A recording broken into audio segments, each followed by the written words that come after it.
Merry Christmas to every one.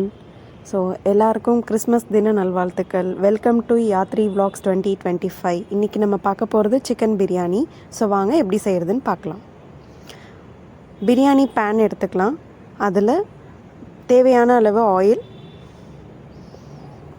Oil நல்லா heat ஆனதுக்கப்புறம் key 2 spoon add பண்ணிக்கலாம். இந்த ஆயில் அண்ட் கீ நல்லா ஹீட் ஆனதுக்கப்புறம் ஸ்பைசஸ் எல்லாமே ஆட் பண்ணிக்கலாம். நார்மல் பிரியாணி ஸ்பைசஸ் தான் ஆட் பண்ணியிருக்கோம். ஸோ சோம்பு, சைடில் வந்துட்டு 2 பிரியாணி இலை, ஏலக்காய், பட்டை, கிராம்பு, எண்ணெயில் நல்லா இவங்க எல்லாமே பொரிஞ்சு வரணும். ஸோ அது வரைக்கும் வெயிட் பண்ணணும். ஒரு 2 மினிட்ஸில் நல்லா இவங்க எல்லாருமே வந்துட்டு ரோஸ்ட் ஆகிடுவாங்க.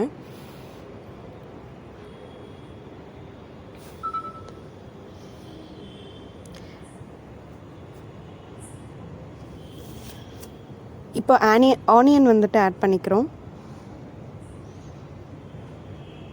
ஸோ வெங்காயம் வந்துட்டு நல்லா ஒரு 2 மீடியம் சைஸ் வெங்காயம் எடுத்திருக்கோம். அதை வந்து நல்லா ஆயிலில் சாட் பண்ணிக்க போகிறோம். இதில் இந்த பிரியாணின்னு வந்துட்டாலே வெங்காயம் தாங்க டெக்னிக்கு. எந்தளவுக்கு வெங்காயத்தை நல்லா வதக்குறோமோ அந்தளவுக்கு பிரியாணி நல்லா டேஸ்ட்டாக வரும் அப்படின்றது எங்கள் அம்மாவோட ஒரு டிப். ஸோ நோட் பண்ணிக்கோங்க. ஃபஸ்ட்டு டைம் செய்கிறவங்க இந்த டிப்பை ஃபாலோ பண்ணிக்கோங்க. ஸோ இப்போ நல்லா கோல்டன் ப்ரௌன் கலரில் வெங்காயம் நல்லா வதங்கிருச்சு. நெக்ஸ்ட்டு தக்காளி ஆட் பண்ண போகிறோம். தக்காளி ஒரு 2 மீடியம் சைஸ் தக்காளி ஆட் பண்ணிக்கிறாங்க. இதுவும் எண்ணெயில் நல்லா மிக்ஸ் ஆகி ஒரு பைண்டிங் கன்சிஸ்டன்சியில் வரணும். ஸோ நல்லா சாட் பண்ணிக்கோங்க.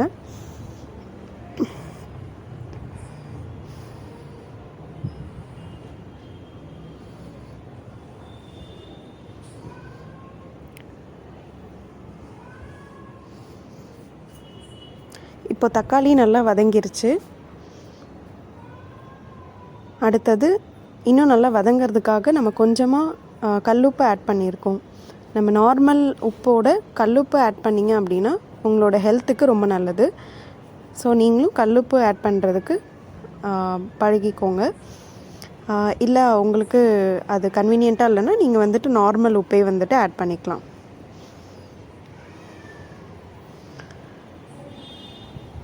இப்போ இது எல்லாமே நல்லா வந்துட்டு வதங்கி வரணும். அடுத்தது இஞ்சி பூண்டு பேஸ்ட் வந்துட்டு ஆட் பண்ணிக்கிறோம்.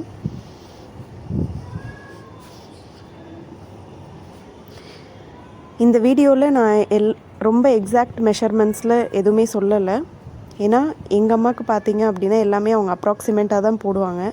ஏன்னா இத்தனை வருஷம் எக்ஸ்பீரியன்ஸ்டு கை அப்படின்றதுனால. ஸோ மெஷர்மெண்ட்டாக அவங்களுக்கு சொல்ல வரல. ஸோ நீங்கள் பார்த்தீங்கன்னா நான் அப்ராக்சிமேட் மெஷர்மெண்ட் சொல்கிறேன். நீங்கள் அதுக்கேற்ற மாதிரி ஆட் பண்ணிக்கோங்க. ஜிஞ்சர் கார்லிக் பேஸ்ட் போட்டு நல்லா சாட் பண்ணியாச்சு. நெக்ஸ்ட் புதினா வந்துட்டு நம்ம வாசனைக்காக ஆட் பண்ணுறோம். ஸோ ஒரு கைப்பிடி புதினா வந்துட்டு ஆட் பண்ணோம் அப்படின்னா பிரியாணிக்கு நல்லா ஃப்ளேவர் கொடுக்கும். புதினா ஆட் பண்ணி நல்லா மிக்ஸ் பண்ணி விட்டுக்கோங்க. அடுத்து ஒரு 4 பச்சை மிளகாய் ஆட் பண்ண போகிறோம். கீரி விட்டு ஆட் பண்ணாலே போதும். ரொம்ப கட் பண்ணி போட்டோன்னா காரம் ரொம்ப இறங்கிரும். ஸோ லைட்டாக கீரி விட்டு போட்டாலே போதும் நமக்கு. ஸோ இப்போ இது நல்லா கலந்து விட்டுக்கோங்க.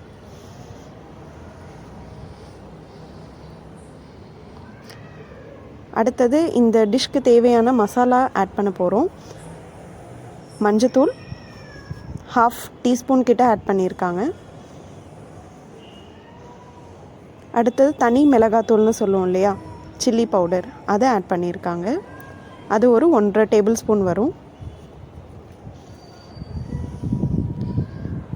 நெக்ஸ்ட்டு பிரியாணி மசாலா ஆட் பண்ணுறோங்க. இந்த பிரியாணி மசாலா வந்துட்டு நாங்கள் ஒரு யூடியூப் சேனல் ஒரு பர்சன் கிட்டேருந்து தான் வாங்கினோம். ஸோ அவங்களோட ப்ராடக்ட்ஸ் எல்லாமே வந்துட்டு ரொம்ப நல்லாயிருக்கு. எஸ்பெஷலி அவங்க வந்து மசாலா ஐட்டம்ஸ் எல்லாமே வந்துட்டு சப்ளை பண்ணுறாங்க.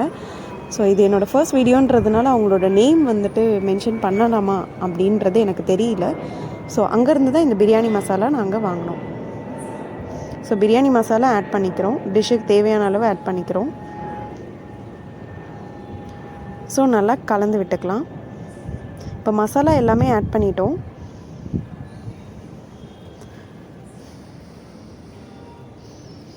இது வந்து பார்த்திங்கன்னா குழம்பு மிளகாய் தூள், தனியா, அதுக்கப்புறம் மிளகாய் ரெண்டுமே சேர்த்து அரைச்ச குழம்பு மிளகாய் தூள்னு சொல்லுவாங்க.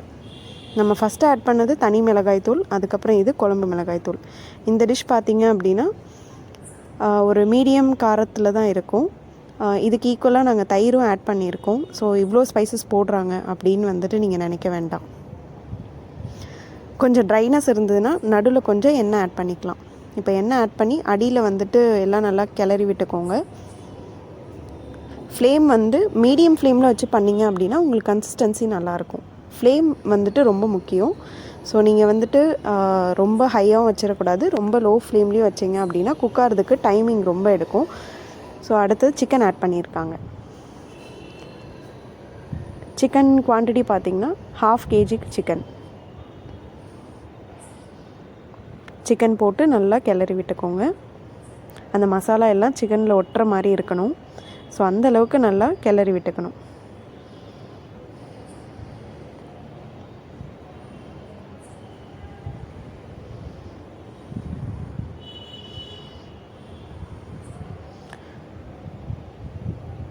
இப்போ கிளறி விட்டு ஒரு 2 minutes ஆயிருக்கு. மசாலா எல்லாம் சிக்கனில் நல்லா பிடிச்சிருக்கு.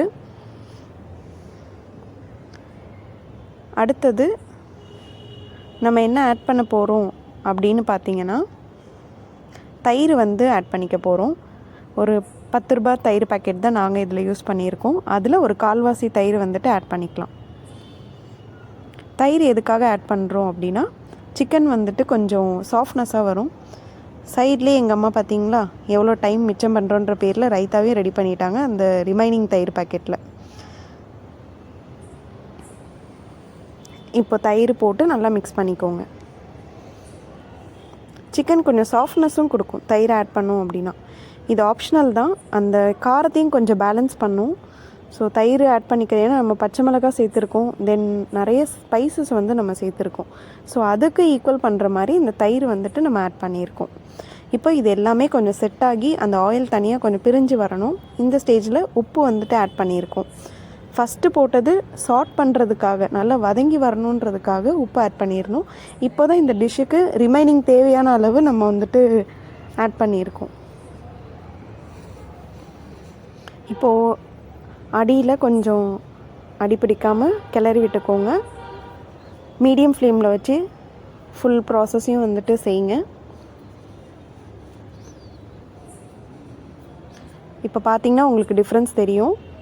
நல்லா எண்ணெய் தனியாக, அந்த கிரேவி தனியாக நல்லா சூப்பராக ரெடியாகி வந்திருக்கு.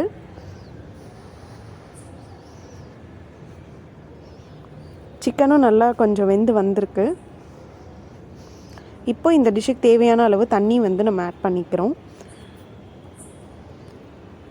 இன்றைக்கி வந்து நாங்கள் வந்து யூஸ் பண்ணியிருக்க ரைஸ் பார்த்திங்க அப்படின்னா பாஸ்மதி ரைஸ் தான் ஆட் பண்ணியிருக்கோம்.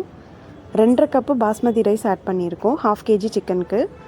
அளவு வந்து பார்த்திங்கன்னா இப்போ அவங்க யூஸ் பண்ணியிருக்க கிளாஸ், அந்த சொம்பு வந்துட்டு 2 கிளாஸ் வந்துட்டு கெப்பாசிட்டி உள்ளது. ஸோ அந்த 2 கிளாஸ் தண்ணி வந்துட்டு அந்த சொம்பு பிடிக்கும். ஸோ 1 கப்பு அரிசிக்கு 2 டம்ளர் தண்ணி, இதுதான் வந்து கணக்கு. ஸோ நீங்கள் எத்தனை கப் எடுக்கிறீங்களோ அதுக்கேற்ற மாதிரி அளந்து நீங்கள் போட்டுக்கோங்க. இப்போ வந்து கொஞ்சம் நேரம் மூடி வச்சு தண்ணி நல்லா கொதிக்க விடணும்.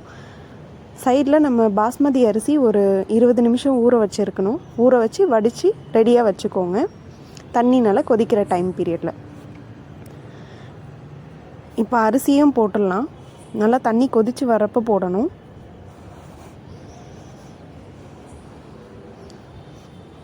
பிரியாணி யார் வேணால் ட்ரை பண்ணலாம், ரொம்ப ஈஸியான டிஷ் தான். ஸோ ஃப்ரெஷர்ஸ் எல்லாருமே இருந்தீங்க அப்படின்னா, இப்போ தான் வந்துட்டு குக்கிங் ஃபஸ்ட் டைம் செய்கிறேன் அப்படின்னா தைரியமாக வந்துட்டு ப்ரொசீட் பண்ணி பாருங்கள். ரொம்ப நல்லாவே வரும். ஃபஸ்ட்டு நம்ம மைண்ட் செட்டில் ஃபிக்ஸ் பண்ணாலே எந்த ஒரு விஷயமா இருந்தாலும் நல்லாவே நடக்கும். அப்படி நல்லா நடக்கலை அப்படின்னா கூட நம்ம வந்துட்டு அதை வந்து ஒரு ஸ்டாப்பிங் பாயிண்ட்டாக எடுத்துக்கக்கூடாது. அடுத்த தடவை நல்லா வரணும் அப்படின்னு சொல்லிட்டு ட்ரை பண்ணிக்கிட்டே இருக்கணும், எந்த ஒரு விஷயமா இருந்தாலும் சரி. இப்போ பார்த்தீங்க அப்படின்னா கொஞ்சம் தண்ணி பாதி, அரிசி கொஞ்சம் வெந்து வந்திருக்கு. ஸோ இன்னும் கொஞ்சம் நேரம் மூடி வச்சுக்கலாம். இப்போ இன்னும் ஒரு 7 மினிட்ஸ்க்கு அப்புறம் நல்லா கொதித்து வந்திருக்கு. அரிசி இப்போ நல்லா நமக்கு தெரிய ஆரம்பிச்சிருக்கு. இப்போ அரிசி பாதி தண்ணி பாதியாக நமக்கு வந்துட்டு நல்லாவே வந்துட்டு நமக்கு தெரியுது. ஸோ ஒரு 2 நிமிஷம் நல்லா கிண்டி விட்டுக்கலாம். கிண்டிட்டு மூடி வச்சுட்டு இன்னும் கொஞ்சம் நல்லா அரிசி நல்லா வெந்து வரணும். இப்போ பார்த்திங்கன்னா அரிசி இன்னும் கொஞ்சம் நல்லா வெந்து வந்துருச்சு. நல்லா இன்னும் கொஞ்சம் பெருசாக இருக்குது பார்த்தீங்களா. ஸோ இதுதான் வந்துட்டு தம் போடுற ஸ்டேஜ். பாதி அரிசி பாதி தண்ணி இருக்கணும். அரிசி நல்லா விசிபிளாக தெரியும். ஸோ இந்த ஸ்டேஜில் நீங்கள் தம் போட்டிங்கன்னா கரெக்டாக இருக்கும். தம் ப்ராசஸ் வந்து எப்படி வேணால் பண்ணலாம், ஹோட்டல் ஸ்டைலில் பண்ணலாம். நாங்கள் வந்துட்டு இன்றைக்கி ஹோம்மேடு குக்கிங்கிறதுனால நார்மலாக நாங்கள் வந்துட்டு இஞ்சி பூண்டு இதெல்லாம் இடிக்கிறதுக்கு ஒரு சின்ன உரல் மாதிரி வச்சுருப்போம். எல்லார் வீட்லேயும் இருக்கும். ஸோ அந்த உரல் இருந்தது அப்படின்னா நீங்கள் வந்து அதை யூஸ் பண்ணிக்கலாம். அது இல்லைன்ற பட்சத்தில் தோசைக்கல் கூட நீங்கள் தம் போடுறதுக்கு ட்ரை பண்ணிக்கலாம். ஸோ நாங்கள் இன்றைக்கி யூஸ் பண்ணியிருக்கிறது உரல் யூஸ் பண்ணியிருக்கோம். ஸோ அந்த தட்டு போட்டுட்டு மீடியம் ஃப்ளேமில் வைக்கணும். தம் போடும்போது ஃப்ளேம் செக் பண்ணிக்கோங்க. மீடியம் ஃப்ளேமில் இருக்கணும்.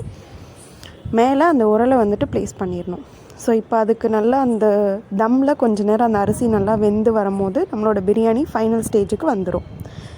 இப்போ நான் காமிக்கிறேன். எங்களோட ஃப்ளேம் பார்த்திங்கன்னா சிம்மில் தான் வச்சுருக்கோம்.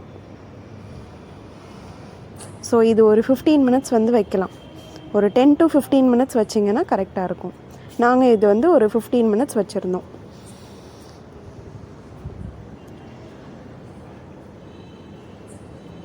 இந்த வீடியோ எடுக்கிறப்போ எங்கள் அம்மாவுக்கு ரொம்ப ஹாப்பியாக இருந்தது. நான் செஞ்ச பிரியாணி இவ்வளோ அழகாக வந்திருக்கு அப்படின்ற ஒரு சாட்டிஸ்ஃபேக்ஷன் அவங்களுக்கு. நீங்கள் எப்பயுமே நல்லாதாம்மா செய்வீங்க அப்படின்னு நான் ஒரு பக்கம் சொல்ல. ஸோ ரொம்ப ஹாப்பியான ஒரு நாளாக இன்றைக்கி வந்துட்டு இருந்தது. இப்போ நம்ம பிரியாணி நல்லா ரெடி ஆகிடுச்சு. தம் போட்டதுக்கப்புறம் பார்த்திங்கன்னா ஒரு அரிசியுமே நல்லா உடையாமல் வந்திருக்கு. பாஸ்மதி ரைஸு எப்பயுமே நம்ம கிண்டும் போது ரொம்ப அங்கே இங்கேன்னு சொல்லிட்டு கிண்டக்கூடாது, அரிசி உடஞ்சிரும். ஸோ அதனால் கொஞ்சம் சாஃப்டாக வந்துட்டு கிளறி விடுங்க. ஸோ இப்போ மசாலா எல்லாமே நல்லா பைண்ட் ஆகி வந்திருக்கு. ஸோ நம்மளோட ஃபைனல் அவுட்கம் பிரியாணி இது தான். கிறிஸ்மஸ் ஸ்பெஷல் எங்கள் வீட்டு பிரியாணி. ஸோ நீங்களும் உங்கள் வீட்டில் ட்ரை பண்ணி பாருங்கள். ஸோ எல்லாேருக்கும் merry Christmas once again. So எல்லாருமே வந்துட்டு ஹாப்பியாக சந்தோஷமாக வந்துட்டு கிறிஸ்மஸை என்ஜாய் பண்ணுங்கள் உங்களோட ஃபேமிலி அண்ட் ஃப்ரெண்ட்ஸோட.